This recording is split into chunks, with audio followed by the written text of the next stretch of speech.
आज चंद्रयान-3 ने चांद के उस हिस्से को टच किया जो अब तक अनछुआ था। चांद का दक्षिणी हिस्सा साउथ पोल रहस्यों से भरा हुआ है। इसको डार्क साइड ऑफ मून भी कहते हैं। अब से थोड़ी देर पहले चंद्रयान-3 के लैंडर हॉरिजॉन्टल वेलोसिटी कैमरा से चांद की सतह की कुछ तस्वीरें आई हैं। ये देखिए अब आप। इन तस्वीरों में भी कुछ काले धब्बे नजर आ रहे हैं। ये काले धब्बे विशाल गड्ढे यानी क्रेटर हैं। साउथ पोल में चंद्रमा का सबसे बड़ा और पुराना क्रेटर है। इतना विशाल गड्ढा जो किसी दुनिया के सबसे ऊंचे पहाड़ से भी ज्यादा गहरा है। चांद के क्रेटर पर, उसके रहस्यों पर यह रिपोर्ट जरूर देखनी चाहिए आपको।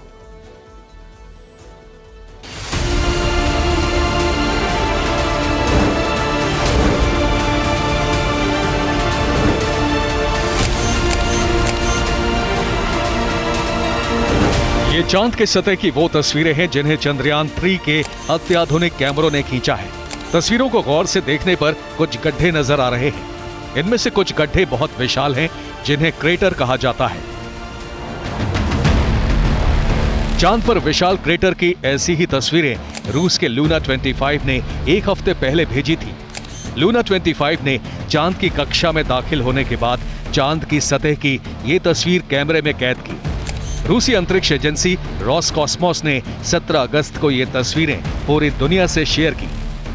रोसकॉस्मोस ने बताया कि ये तस्वीर चंद्रमा के दक्षिणी ध्रुव पर स्थित क्रेटर जमीन की है। जमीन के उत्तर पश्चिम में न्यूमेरोव और दक्षिण पूर्व में एशब्रुक क्रेटर है। लेकिन जो क्रेटर वैज्ञानिकों के लिए भी रहस्य बना हुआ है, उसका नाम एटकेन बेसिन है।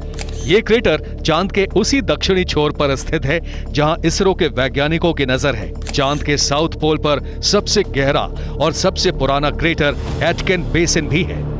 एटकेन बेसिन करीब 2500 किलोमीटर लंबा और 13 किलोमीटर गहरा है। ये क्रेटर कितना विशाल है, इसका अंदाजा इसी बात से लगाया जा सकता है कि इसके अंदर 8849 मीटर ऊंचाई वाला माउंट एवरेस्ट समा सकता है। एटकेन बेसिन क्रेटर के अंदर सैकड़ों छोटे क्रेटर भी हैं। इंटरनेशनल एस्ट्रोनॉमिकल यूनियन के मुताबिक अब तक चांद के 9137 क्रेटर्स की पहचान की गई है। अब तक हुई रिसर्च के मुताबिक चांद पर 6972 क्रेटर्स की चौड़ाई 20 किलोमीटर से ज्यादा है।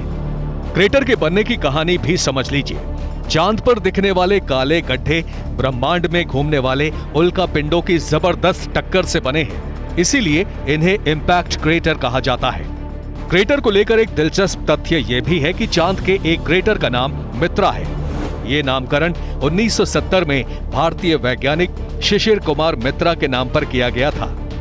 1890 में बंगाल प्रेसिडेंसी में जन्मे शिशिर कुमार मित्रा ने डॉक्टर सीवी रमन जैसे भारतीय वैज्ञानिकों के मार्गदर्शन में काम किया और फिर यूरोप जाकर कई अहम शोध किए। चांद की दुनिया रहस्य और रोमांच से भरी है। चांद की सतह, इसके गड्ढे, इसका वायुमंडल, चांद का घटता बढ़ता तापमान, सब एक पहेली जैसा है। एक ऐसी पहेली जिसकी गुत्थी सुलझाने के लिए दुनिया भर के वैज्ञानिक कई साल से लगे हैं। गुरुत्वाकर्षण और वायुमंडल दो ऐसे वैज्ञानिक शब्द हैं जिनके मायने चांद पर बदल जाते हैं। कैसे? इस रिपोर्ट में देखिए। चमकीला चांद रात के अंधेरे में जितना करीब नजर आता है, उतना ही रहस्यों से भरा है। चांद की चमक, उसके काले धब्बे इंसानों को सदियों से रोमांचित करते रहे हैं। चंद्रमा पर गुरुत्वाकर्षण भी एक ऐसी ही पहेली है। चांद पर गुरुत्वाकर्षण धरती के गुरुत्वाकर्षण के करीब छठे हिस्से के बराबर है। ये शुरुआती सामान्य ज्ञान है जिसे स्कूल में पढ़ाया जाता है, लेकिन यही गुरुत्वाकर्षण चांद को एस्ट्रोनॉट्स के लिए कितना मुश्किल बना देता है, ये भी समझ लीजिए। जब कोई एस्ट्रोनॉट चांद पर जाता है तो कम गुरुत्वाकर्षण के कारण उसे अपना वजन कम महसूस होता है। इसे ऐसे समझिए, अगर किसी एस्ट्रोनॉट का धरती पर वजन 84 किलो हो तो उसे चांद पर अपना वजन सिर्फ 16 किलो महसूस होगा। ऐसा इसलिए क्योंकि चंद्रमा पर पृथ्वी की तुलना में 6 गुना भारहीनता महसूस होगी। अब इसे रोचक तरीके से समझिए। अगर चांद पर लंबी कूद की प्रतियोगिता हो तो क्या होगा? अगर आप धरती पर 10 फीट लंबी छलांग लगा सकते हैं तो चांद पर आप उतने ही प्रयास से 60 फीट लंबी छलांग लगा पाएंगे।